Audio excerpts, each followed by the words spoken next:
Na lata pra você. Meu Deus. Tá passando vergonha o Cruzeiro? É curioso que Na Sula, né? O Cruzeiro tinha dado uma projeção de melhora. O Leonardo Jardim tinha tomado decisões não duras, né? Mas tinha tomado decisões ali, barrou o Dudu, barrou o Gabigol, barrou o William, né? Um jogador que no semestre passado teve na seleção brasileira e tudo mais, trouxe o Villalba para zaga. Então ele tomou medidas ali que acho que melhoraram o time. Ontem deu uma rodada aí contra o Palestino. O jogo do Cruzeiro nem foi ruim assim, sabe? O primeiro tempo do Cruzeiro acho que foi bom. Aí toma um gol nas condições ali que o Cássio tomou. No segundo tempo, talvez nem merecesse tanto assim empatar o jogo pelo segundo tempo, quando empata e aí toma o gol logo depois. É lógico que no imaginário do torcedor, que imaginava que, pô, cara, passamos tudo que tinha de ruim para passar, agora vai melhorar. Você pega um brasileiro, o time tá dando uma patinada, embora tenha reagido nos 2 jogos. E, pô, na Sul-Americana você tem 3 jogos e 3 derrotas, depois de ter feito vice-campeonato no ano passado, né? O Cruzeiro fez uma boa Sul-Americana ano passado, apesar da final foi muito ruim, mas o Cruzeiro em boa parte fez uma boa Sul-Americana. Acho que é complicado. Tem aí uma questão, que o Cruzeiro nos últimos 8 meses, 8, 9 meses, o Cruzeiro trouxe, sei lá, 13, 14 jogadores novos, né? No meio do caminho teve 2 treinadores, né? Teve o Diniz, uma passagem ruim, curta, e agora tendo o Leonardo Jardim. O Leonardo Jardim que não montou o elenco e já fez críticas à montagem desse elenco. E já pediu reforços, já disse que o elenco já apontou coisa. Então, acho que é uma frustração muito grande. Eu imagino que o torcedor do Cruzeiro esteja muito frustrado, com razão. E realmente, numa Sul-Americana, num grupo com Palestino, Mochuca e Runa e o União Santa Fé. E União Santa Fé. Você ter 3 jogos e 3 derrotas é realmente bem complicado. Né? Porque assim, uma parada, a nossa produção até coloca, segunda pior campanha da competição. Se tivesse um grupo ainda que de repente você pega um time de equatoriano de primeira prateleira ali, beleza. Você pega mesmo que seja de segunda prateleira do futebol argentino, mas gente, não dá, cara. Mochuca e Runa, velho. Que isso aí? Isso é brincadeira. O emblema parece de escolinha de futebol. Não, o Palestino, esse escudo também é ridículo do Palestino, mas enfim. União de Santa Fé, que beleza, ainda seria talvez uma... Cara, é rabeira assim, de tabela na Argentina. Mas assim, não dá, cara, não dá. A gente pode... O Cruzeiro a gente pode analisar de 2 formas. O Cruzeiro do último mês, e junto com o Cruzeiro de ontem. Eu tô com o Vitor, achei que o primeiro tempo do Cruzeiro foi bom. Achei que o segundo tempo baixa o nível, mais longe de ser calamitoso. Achei que o Gabriel ontem fez um bom jogo, principalmente no primeiro tempo. Gabriel colocou 2 bolas pro Lautaro e ele desperdiçou 2 gols. Achei, assim, a gente pode olhar para isso. A gente pode olhar para isso. A gente pode olhar para o fato de o treinador ter tirado essas peças e ter colocado um time mais seabra, lembra? Sim. E aí a gente, beleza, pode falar, o treinador foi lá, mudou, acho que vinha numa recuperação, perdeu no Red Bull, mas fez um jogo competitivo e tal, beleza. Só que aí a gente pode analisar o caminho do Cruzeiro para chegar até hoje sob essa gestão. E aí que entram meus questionamentos, que a gente já fala há algum tempo.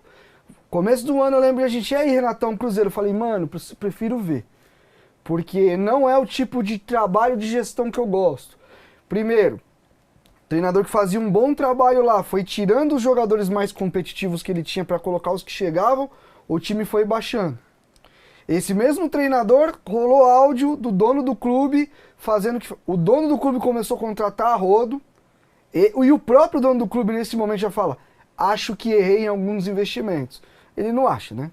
Ele falou isso para esse mesmo investidor querendo jogar pra torcida, coisinha de Gabigol pra alfinetar o Tite, vai com um jogador na apresentação e levanta a mão, sabe? Um negócio assim meio egocêntrico que...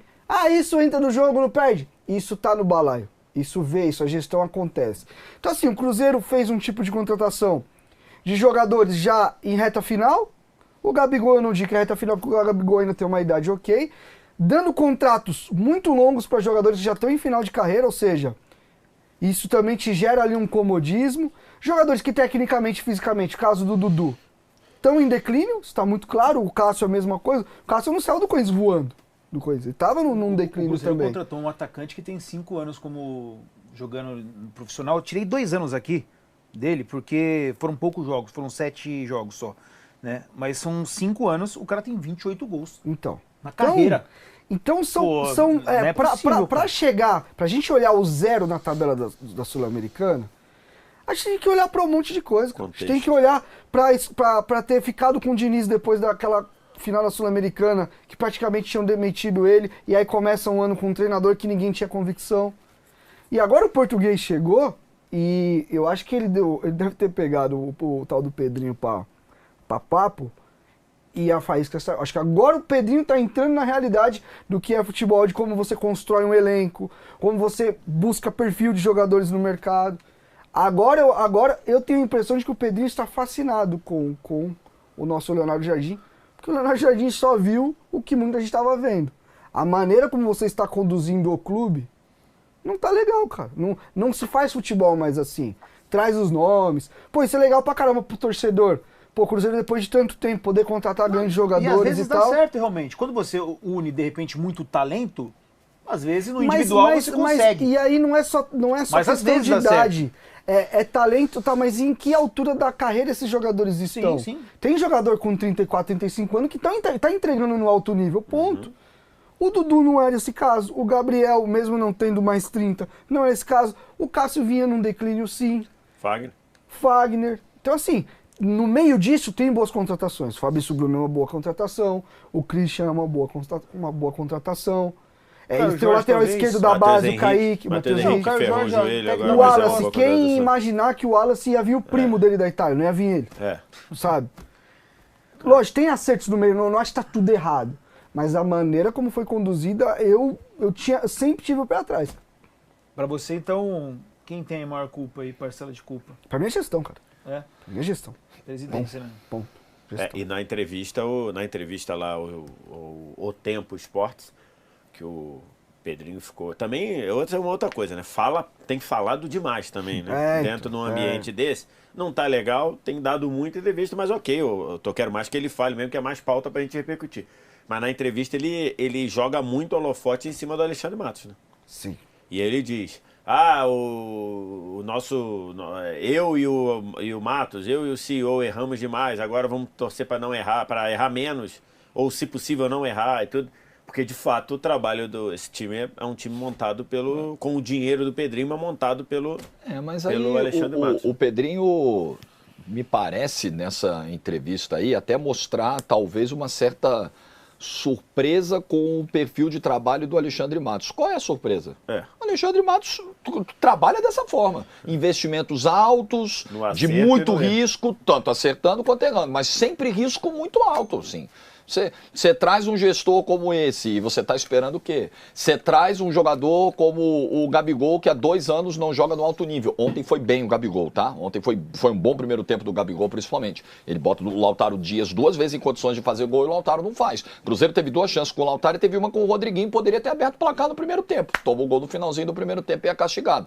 Mas o que você espera quando você traz um jogador com o histórico recente do Gabigol, com o histórico recente do Dudu? Não dá para agora o dono da SAF do Cruzeiro mostrar surpresa com o que está acontecendo. Os riscos estavam todos aí, claríssimos, né? E o Cruzeiro resolveu assumir esses riscos. Então, fazer o quê?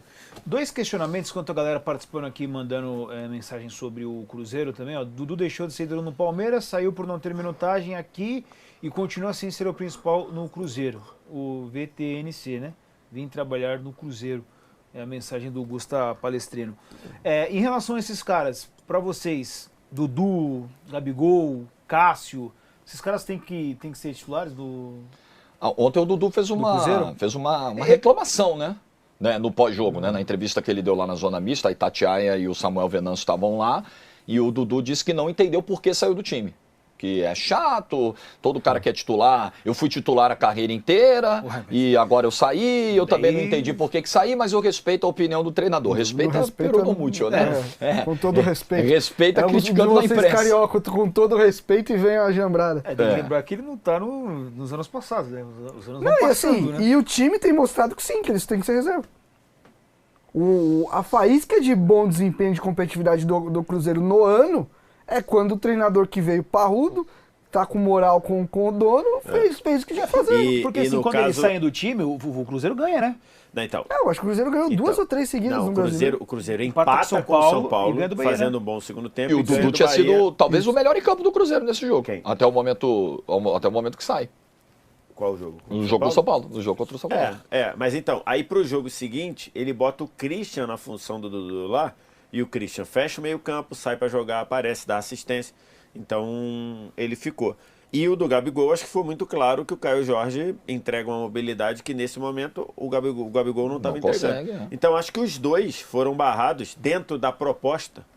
Acho que os dois foram barrados com razão. Mas tá na hora de repente barrar o dá pro também? Dudu voltar ao time, por exemplo, jogando aberto pelo lado esquerdo? Não. É que eu acho que... Mas dentro do que ele queria, só para fechar, com o Christian fazendo ali aquele volante que ganha liberdade para sair. Ponta volante. Ponta volante. Tipo o que o Ramiro fez no Grêmio lá naquela época do Renato. França, lembra? Então assim, era o que ele queria. O Dudu não faz isso. Dudu não tem mais o físico. Não tem mais, né? Tem mais muito tempo. Hoje, depois vindo do LCA e tudo, o Dudu não tem o físico para fazer aquilo lá. Nesse momento, pode ser que ganhe. Até porque ele fazia muito. O Dudu do Palmeiras roubava a bola pra caramba. Agora, nesse momento, ele queria alguém que atacasse como um ponta e marcasse como voltasse como volante, que é o que o Christian tem feito. Mas eu entendo um pouco a chateação do Dudu, porque ele não vinha sendo um dos piores do time, pelo contrário. Das grandes contratações era o melhor. Eu acho que se você pegar ali aquele pedaço do Campeonato Mineiro, principalmente do jogo do Itabirito pra cá até agora, até o jogo que ele perde a vaga, o Dudu vinha sendo um dos melhores do time, apesar das dificuldades. Então acho que é diferente da situação do Gabigol. Acho que o Gabigol vinha comprometendo no nível de não conseguir fazer o que o reserva dele hoje faz, né? Numa questão de encaixe tático e de entrega física também.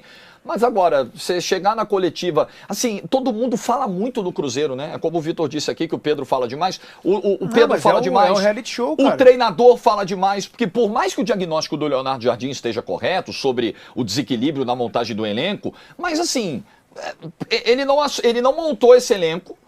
Ele assumiu o elenco que ele não tinha montado e ele sabia o que ele estava assumindo. Ele não foi pego de surpresa, né? Cheguei aqui, o elenco já está montado. Não, ele sabia. Aí ele chega e critica no microfone o elenco. Aí vai lá o Dudu e critica o treinador porque tirou ele do time. Aí é o que vocês estão falando aqui, é problema de gestão. Sim. Como estão os processos internos do Cruzeiro? Como é que esse clube está organizado para lidar com períodos de crise? Que é justamente onde a gestão vai ter que aparecer de maneira mais enfática. Tá meio largado o negócio, sabe? É o Ted Lasso da vida real, né? Vamos ser sinceros aqui. E isso fica muito claro quando na entrevista ao Tempo o Pedrinho compara 2 ou 3 vezes o Cruzeiro com o supermercado dele, que é muito bem gerido, é o 5º maior varejista do Brasil, mas ele descobriu por A mais B que um clube de futebol é bem diferente e provavelmente muito mais complexo do que lidar com um mercado que, repito, ele é muito bem sucedido lá no supermercado BH. Vamos falar de Bahia! Só rapidinho, Vitor. A gente tem que falar do Cássio também. Eu fiz até a pergunta, né? O Cássio também seria, de repente, outro jogador que o Cássio tá quebrando a bola. Não, acho que é urgente a contratação de um outro goleiro. Não é para disputar com o Cássio, não é para fazer sombra ao Cássio, não é para rivalizar o Cássio com o Cássio, é para barrar o Cássio. Para barrar o Cássio. É triste dizer isso de um goleiro que representa tudo que representa para o futebol brasileiro, um goleiro campeão do mundo, ídolo de um dos maiores clubes do país, que é o Corinthians. Você ser ídolo do Corinthians, cara, é muito difícil, não é moleza. Mas, irmão, de novo, cara, o Cássio falhou grosseiramente mais uma vez e nos 2 momentos do gol da vitória dos caras, né? Quando ele vem o cruzamento que ele solta a bola, sai o escanteio e ele falha também depois na execução do escanteio na primeira trave. É engraçado. Eu chego às vezes pro meu pai e falo, pô, e o Cruzeiro, você viu?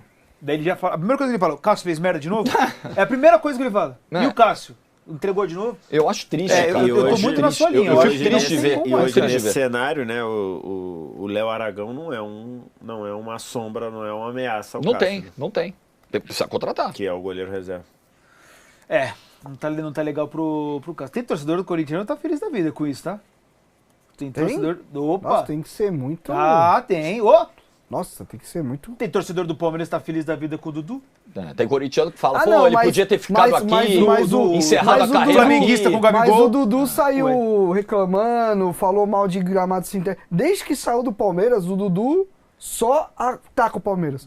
O Cássio não, mano. O Cássio tá fazendo a dele. É porque teve um período de falhas do Cássio no Corinthians, de algumas atuações abaixo, e aí isso vai aumentando o desgaste, né? Uma parte da tudo torcida bem, já... mas a ponto do corintiano ficar feliz com ele falhando... E deletar da memória tudo que ele fez, exatamente. né? Eu também acho cruel. Mas tem. Só lembrando concordo, que o Cássio tem. sai do Corinthians reserva absoluta, assim. O Carlos Miguel era o titular do time, sem nenhum questionamento, e não tinha, ele sai... Chega pra todo mundo, mano. Na hora chega, não tem como. E o Cruzeiro deu 4 anos de contrato pro Cássio. Nossa. Então, essa é a questão. Contrato, pra mim, quando você contrata um atacante que tem 28 gols na carreira e já tem 7 anos de carreira, é uma loucura. É isso, qual é o nível de avaliação, né? Você traz um goleiro em má fase e dá 4 anos de contrato. Você traz um atacante em má fase há 2 anos e dá 4 anos de contrato. Pô, qual é a lógica disso? É o reality show. Qual é a lógica disso? O Cruzeiro vive no reality show, infelizmente, cara.